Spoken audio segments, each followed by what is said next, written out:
Assalamualaikum warahmatullahi wabarakatuh. Sebelum kita mulai layanan BK hari ini, mari kita awali dengan membaca basmalah bersama.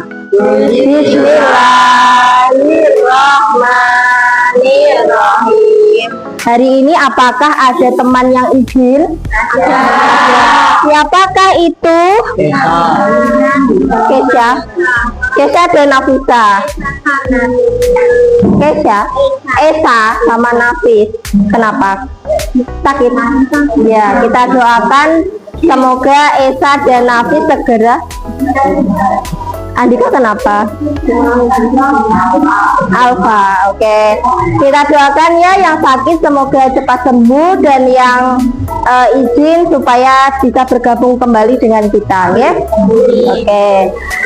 Sebelum Bu Ulfa masuk ke materi, Bu Ulfa mau mengajak kalian untuk cek dulu kerapiannya. Apakah bajunya sudah rapi dan lingkungan sekitarnya apakah sudah bersih? Sudah. Karena jika kita rapi dan bersih, maka belajar juga bisa menjadinya nyaman. Oke. Anak-anak, bagaimana kabarnya hari ini? Baik, alhamdulillah, luar biasa. Yang Allahu Akbar ya.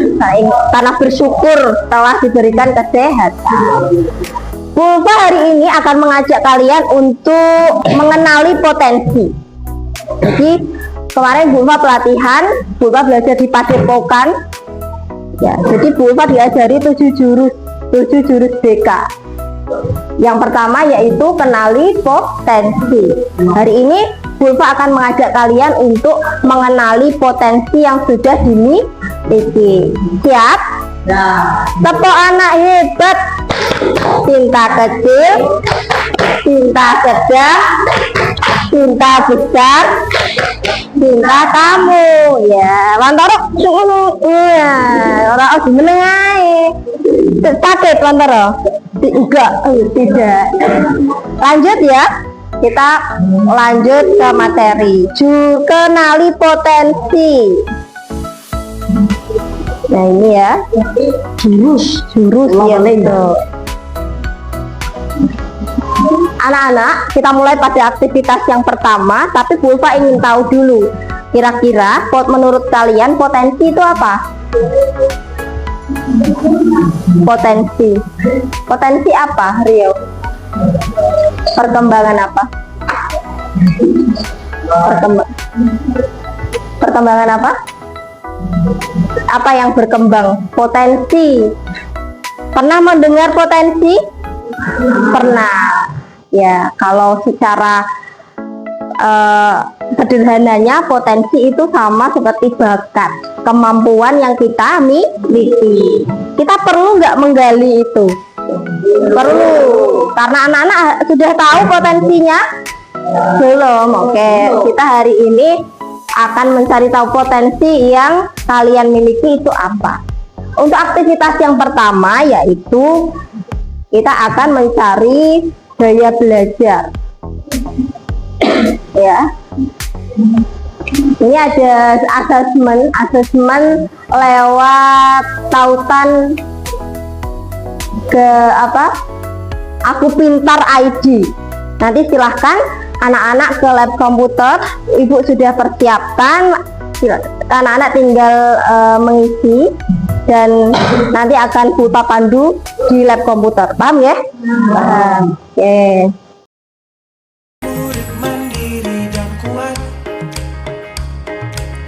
Tumbuh di lingkungan sehat bersama guru yang hebat, penuh cinta dan bersahabat.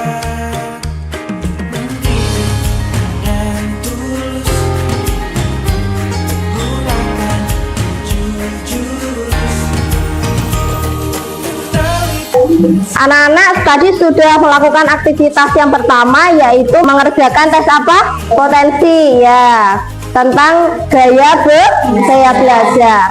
Meskipun kalian sudah mendapatkan tes gaya belajar dari lembaga psikologi, tapi itu bisa kita jadikan pembanding antara tes gaya belajar online dan tes dari psikolog ya. Apakah sudah keluar hasilnya?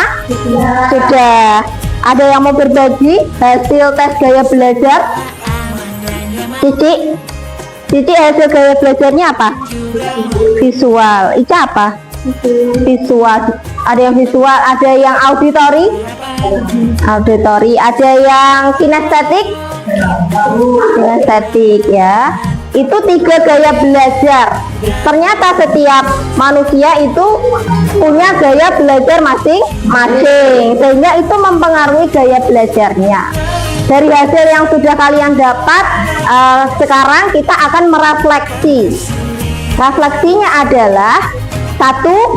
Potensi apa yang dimiliki?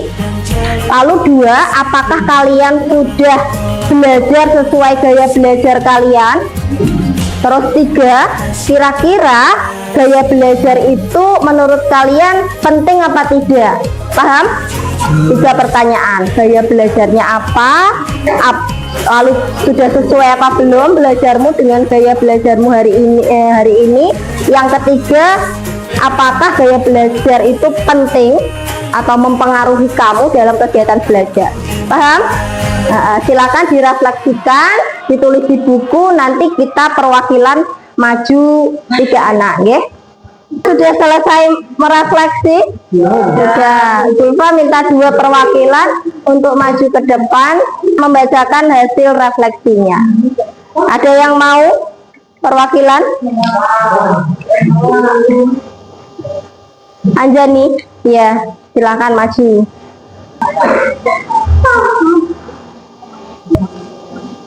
Apa hasil dari tes yang sudah kamu lakukan? Auditory. Apakah kamu sudah belajar sesuai dengan tipe gaya belajarmu? Sudah. Apakah hasil tes gaya belajarmu bermanfaat untuk kalian?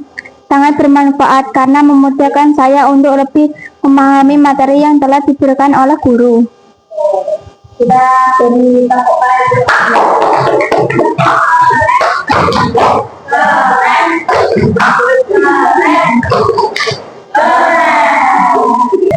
Ada yang mau lagi memberikan atau membacakan refleksinya? Kopi? 1. Apa hasil dari tes yang kamu lakukan? 1. Visual 33%, auditory 33%, kinestik 33%.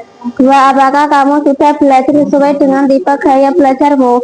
Belum, saya belum belajar sesuai gaya belajar saya. 3. Apakah hasil tes gaya belajar bermanfaat untuk kalian? Ya, karena itu sangat membantu untuk meningkatkan gaya belajar saya. Atau hebat untuk latihan kita? Hebat.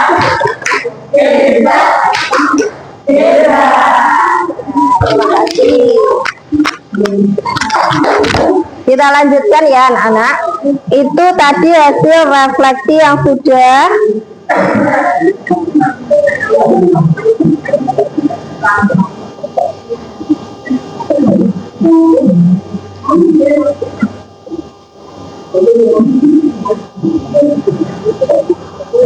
diperhatikan. Kowe nek rame, ketok kok kono. Masa kudu bolak-balik. Kita lanjutkan ya. Tadi anak-anak sudah merefleksi hasil aktivitas yang pertama tentang gaya belajar. Lalu apa itu gaya belajar? Gaya belajar ini ya, gaya belajar ada 3 tipe, yaitu gaya belajar apa ini? Visual, auditory, dan kinestetik. Bisa dilihat gaya belajar visual itu yang seperti apa? Ya, lebih mudah mengingat informasi dari segi dalam bentuk gambar. Kalau auditory dari apa? Iya, mendengar.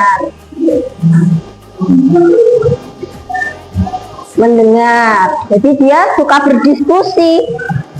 Kalau kinestetik belajar lebih efektif dengan menyentuh, bergerak atau melakukan langsung praktek. Ini biasanya apakah di sini banyak yang kinestetik? Ada ya, kinestetik ya. Strategi pembelajarannya yang efektif itu seperti apa? Gunakan gambar kalau visual. Menggunakan menggunakan gambar, peta konsep, video dan infografis. Lalu membuat catatan. Jadi tidak hanya dibaca tapi juga dicatat. Pulva dulu sering membuat catatan kecil. Kalau dulu Pulva Olimpiade biologi itu bukunya kan banyak. Pulva ringkas catatan kecil. Jadi ketika Pulva makan saya bawa, ketika Pulva jajan saya bawa. Itu gaya belajar visual. Kalau gaya belajar auditori karena sering atau lebih mudah menyerap informasi dengan mendengar, mereka lebih suka berdiskusi, membuat rekaman, lalu membaca dan mendengarkan, terus dibaca lagi. Jadi kalau auditori itu biasanya membaca tapi ya dibaca dengan keras suaranya. Kalau dia hanya membaca tanpa bersuara, maka akan sulit untuk memahami. Kalau gaya belajar kinestetik itu lebih efektif melakukan langsung dengan gerak, ya, praktek, betul. Pembelajarannya efektif bagaimana? Menggunakan simulasi, permainan, dan menggunakan aktivitas fisik. Gitu ya, ini 3 gaya belajar. Lalu kaitannya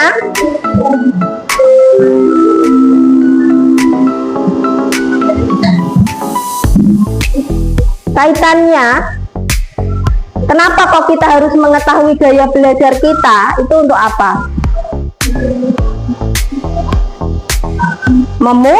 Memudahkan ketika belajar. Bayangkan ketika Randy gaya belajarnya apa? Kinestetik. Dia kinestetik, lebih mudah menyerap informasi dengan praktek langsung, tapi hanya membaca saja. Yang harusnya bisa menyerap 100% hanya diserap 20 atau 30%. Kira-kira kalau gaya belajar kita tidak sesuai, hasilnya tidak maksimal, nilai yang akan kita dapat bagaimana? Jelek, belum sesuai dengan ekspektasi atau target, gitu ya. Nah, lalu kemarin anak-anak juga sudah tes psikotes ya. Bisa dilihat hasilnya itu ada jenis apa itu? Kepribadian. Apa ini isinya? IQ, ada potensi, bakat, dan juga gaya belajar. Ini ya. Kalau gaya belajar di sini hanya visual atau kinestetik. Ya, ini sudah cukup lengkap, tapi belum tes fisik. Lalu potensi. Kemarin anak-anak sudah tes psikologi, ada potensinya. Ini ya, potensi. Mengenal potensi. Punya Randy bagaimana hasilnya? Potensi, bakat atau potensinya apa? Baca. Iya, potensinya apa? Kemampuan menyelesaikan permasalahan dengan angka. Kemampuan menghasilkan masalah dengan angka. Ini dari hasil itu, hasil psikotes itu menggambarkan jenis kecerdasan majemuk, IQ, dan gaya belajar. Yang bagian atas, bakat atau potensi, itu menggambarkan kecerdasan majemuk. Kalau punya Randy misalnya, tadi apa? Menyelesaikan apa tadi Randy? Angka ya, ada kaitannya dengan angka atau masalah, itu berarti cerdas, logis, matematis. Ada yang hasilnya berbeda. Ika apa hasilnya? Bakat, potensi dan bakat itu apa bunyinya? Sama seperti Randy. Ada yang berbeda. Poppy punyanya apa? ini kata-kata termasuk kata-kata Ya. Jadi kecerdasan majemuk itu ada 8. Anak-anak mohon diperhatikan. Kecerdasan majemuk itu ada 8. Satu, kecerdasan verbal linguistik. Linguistik itu dari kata-kata dan membuat atau menulis kata-kata. Kalau cerdas interpersonal itu kemampuan menjalin relasi dengan orang lain. Cerdas naturalis itu hubungannya dengan alam. Ya, paham ya? Kalau kecerdasan moral atau eksistensial itu hubungannya dengan jiwa-jiwa sosial. Cerdas logis matematis itu hubungannya dengan matematika, ilmuwan. Kalau intrapersonal itu hubungannya dengan diri sendiri. Filsuf seperti penyair itu cerdas intrapersonal. Cerdas kinestetik itu adalah kecerdasan yang kaitannya dengan gerak tubuh. Pekerjaan apa yang membutuhkan gerak tubuh? Kecerdasan gerak tubuh. Penari. Selain penari, atlet, betul. Cerdas visual spasial. Jadi tidak hanya menggambar, dia bisa menggambar dan mengetahui letak suatu ruangan tanpa dia pernah seperti itu. Misalnya kamu kesasar, kamu tetap bisa pulang, berarti kamu punya kecerdasan visual spasial. Paham ya? Nah, kita lihat dulu ya, ini ada 8 tokoh di dunia dan di Indonesia. Ini siapa? Dari 8 kecerdasan ini, B.J. Habibie punya kecerdasan apa? Cerdas, logis, matematis. Karena Bapak Presiden kita yang ketiga ya, ini dia pernah membuat pesawat. Lalu kita lihat ini ya, ini pasti kamu tahu, Megawati ya. Megawati atlet voli. Dia punya kecerdasan majemuk apa? Kecerdasan kinestetik. Ya, betul. Nah, lanjut ya. Ada yang mau ditanyakan? Tidak. Kalau punya Poppy, tadi Poppy menjelaskan apa isinya Poppy, potensinya, bakat, kata-kata. Berarti kecerdasan apa dia tipenya? Verbal linguistik. Paham nggak? Ya. Jadi potensi ini dan gaya belajar itu kalau belajarmu bagus, nilaimu juga akan bagus. Kalau potensi atau bakat itu ada kaitannya dengan karir masa depan. Kalian nanti setelah lulus sekolah pasti bekerja ya, punya karir ya, meskipun karir itu tidak hanya pekerjaan tapi punya karir. Nah, kalau kita tahu kecerdasan kita apa, maka kita bisa menggali potensi yang kita miliki menuju karir masa depan. Kalau lebih sesuai dengan diri kita, pasti kita menjalaninya dengan enak. Misalnya, Bulpa tidak suka jadi guru karena Bulpa suka punya kecerdasan naturalis. Naturalis itu pekerjaan yang cocok, berarti apa? Berhubungan dengan alam, berkebun, petani. Kalau Bulpa kecerdasan naturalis, maka Bulpa menjadi guru tidak cocoknya kalau jadi guru itu punya kecerdasan interpersonal. Paham ya? Paham. Kita lanjutkan. Ini.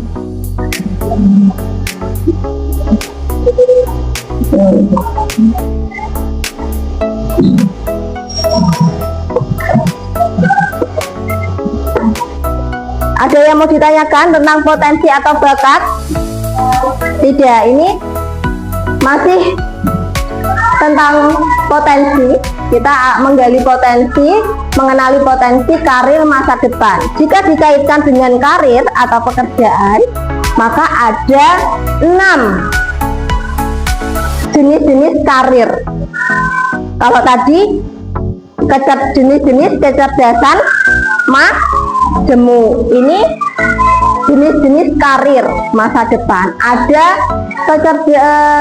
karir realistis, praktis, fisik nyata. Contoh profesinya mekanik, tukang listrik, teknisi, polisi, dan petani. Ini realistik ya. Kalau kedua, investigatif, analisis intelektual, ilmuwan, dokter, analis data, insinyur, peneliti, psikolog ya. Kalau artistik itu punya kreativitas dan imajinatif. Contohnya pekerjaannya seniman, penulis, aktor, desain grafis, musisi, dan arsitek. Yang empat, pekerjaan sosial, guru, peduli, komunikatif ya, guru, konselor, perawat, psikolog, pekerja sosial. 5, pemimpin persuasif, itu pengusaha, politikus, manajer, marketing, dan pengacara. 6, konvensional, terstruktur, itu contoh profesinya akuntan, administrasi, sekretaris, staf, dan petugas arsip. Sebenarnya ada lebih banyak lagi pekerjaan di dunia ini. Contohnya konten kreator. Kalau konten kreator itu masuk ke dalam apa ini? Pekerjaan tipe yang mana? Konten kreator. Ini ya, artistik ya, artistik. Contoh lagi, misalnya afiliator, itu masuk ke dalam mana?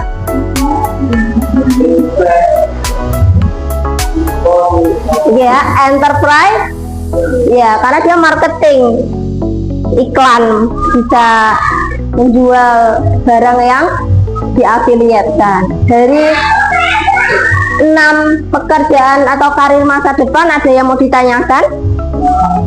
Jika tidak, kita akan berkelompok untuk menyusun strategi belajar apa yang cocok untuk atau sesuai gaya belajar, dan ekstrakurikuler apa yang cocok sesuai dengan potensi atau bakat yang kamu miliki.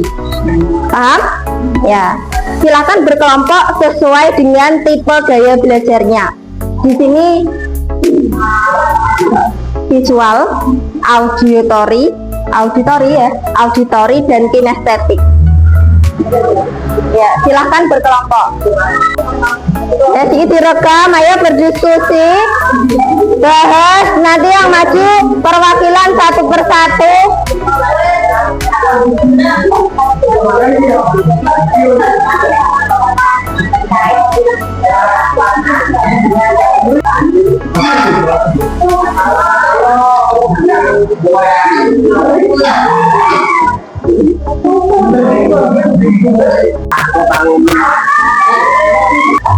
Anak-anak, diskusinya sudah selesai? Ya. Sekarang presentasi memaparkan hasil diskusi kelompoknya. Kelompok visual siap? Siap. Kelompok auditori siap? Siap. Kelompok kinestetik siap? Siap. Apa yang akan dipresentasikan? 1. Strategi belajar apa yang cocok sesuai dengan gaya belajar.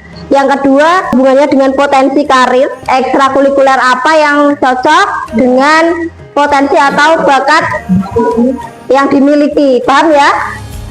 Nanti yang maju, semua anggota kelompok maju. Siap? Siap. Mulai dari visual. Oke, sebelum kita presentasi, kita ice breaking dulu, berpasangan dengan temannya, 2-2 atau 3-3 boleh. Siap? Siap. Kita mulai ya. Siap, Dian. Tangannya di selang-seling. Atas. Cepat ya. Atas. Atas. Bawah. Bawah. Bawah. Bawah. Tangkap.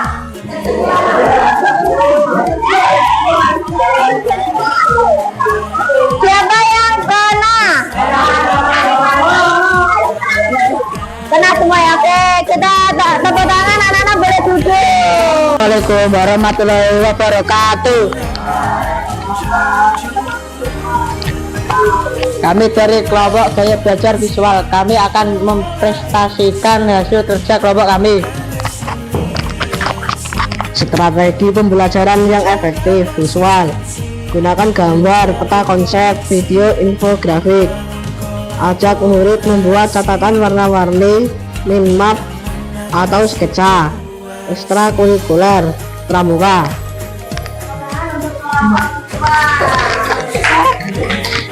Strategi pembelajaran yang efektif.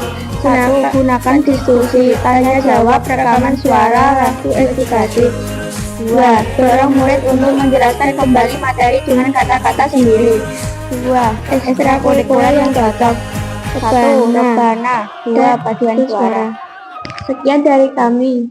Wassalamualaikum warahmatullahi wabarakatuh.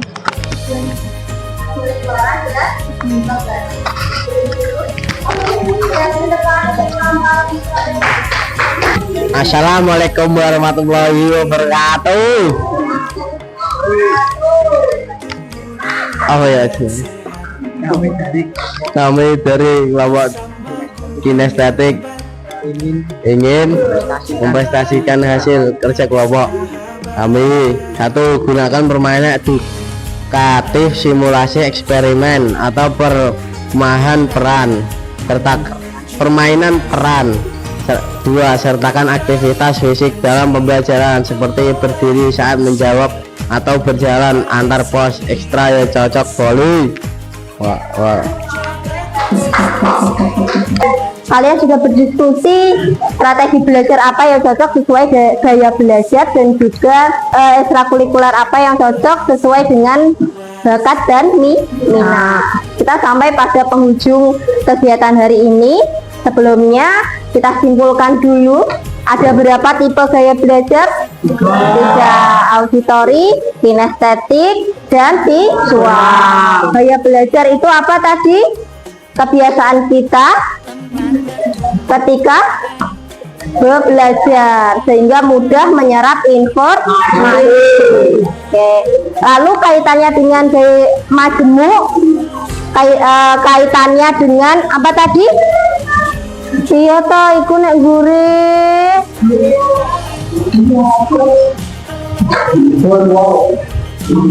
Ya kita lanjut masuk ke depan. Kamu duduk, tak suruh duduk. Kau jangan melok lapo-lapo, gak lapo-lapo kok. Malah merame nek gurih. Lanjut ya. Selanjutnya kita refleksikan bersama. Apakah gaya belajar itu penting untuk kita? Penting. Kalian sudah paham bagaimana menentukan strategi belajar yang cocok? Sudah ya? Sudah. Dari kegiatan ini bagaimana perasaannya setelah kita melaksanakan layanan kita hari ini? Nah, ada yang masih bingung tentang gaya belajarnya? Tidak. Oke, bagus. Apa yang kita perbaiki hari ini untuk pertemuan kita selanjutnya? Harus lebih fokus ya. Jadi kaitannya dengan kita bahwa gaya belajar itu sesuatu yang harus kita tahu sebelum kita belajar, sehingga kalau kita belajar dengan gaya belajar kita, hasilnya akan lebih optimal. Kalau kita tahu potensi kita, tahu bakat kita, maka kita akan lebih mudah dan terarah untuk mencapai karir masa depan. Tidak ada paksaan. Nah, anak-anak, minggu depan kita akan lanjutkan dengan materi yang lain. Dan hari ini kita tutup dengan membaca hamdalah bersama. Alhamdulillahirabbil alamin. Semoga apa yang kita pelajari hari ini bermanfaat. Lupa mohon maaf apabila ada salah kata. Wassalamualaikum warahmatullahi wabarakatuh.